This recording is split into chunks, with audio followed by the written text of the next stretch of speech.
Most of our arguments actually look like a stressful race to see who can talk over the other person the fastest. This happens because of a specific glitch in how we communicate. When someone else is talking, the natural instinct is to listen for a gap to launch a reply, rather than listening to understand the speaker's point. You can override that instinct with a mechanical fix called the 3-second buffer. The rule is simple.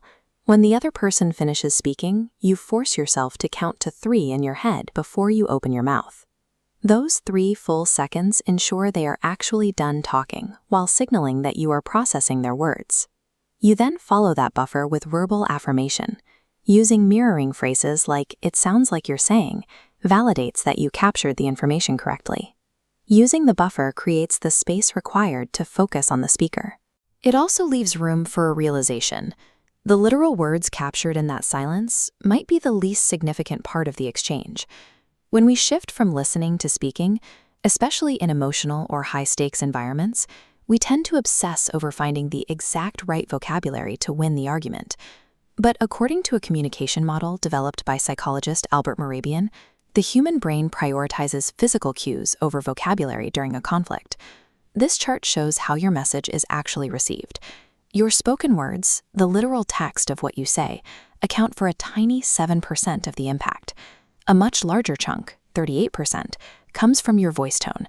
This includes your pitch, volume, and the pacing of your delivery. The remaining 55% of your message is delivered exclusively through body language. Posture and facial expressions carry the overwhelming majority of the psychological weight. In a contradiction where your words say you are calm, but your arms are crossed and your voice is shaking, the listener's brain automatically discards the text. They will trust the body language every time. Spending hours finding the perfect words is a waste of energy if your physical delivery and vocal tone contradict the script.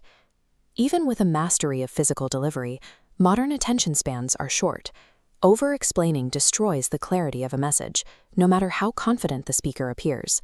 To counter this, you can structure the words you do use with the brief method. It is a strict architectural formula designed to create extreme conciseness. This diagram shows how to build your point.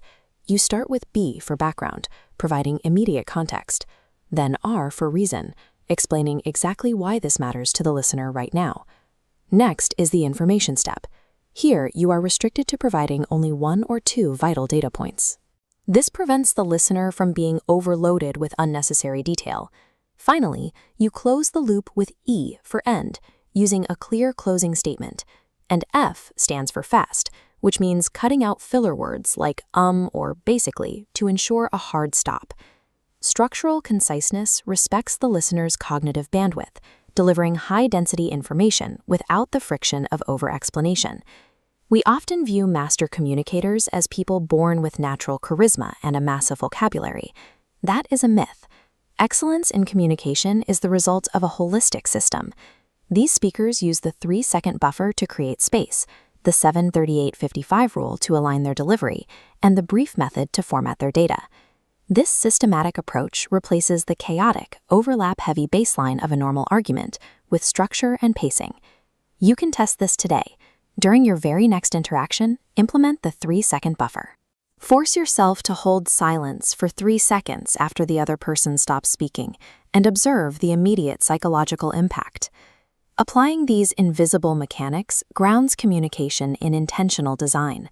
It replaces the passive collision of words with a system built for human understanding.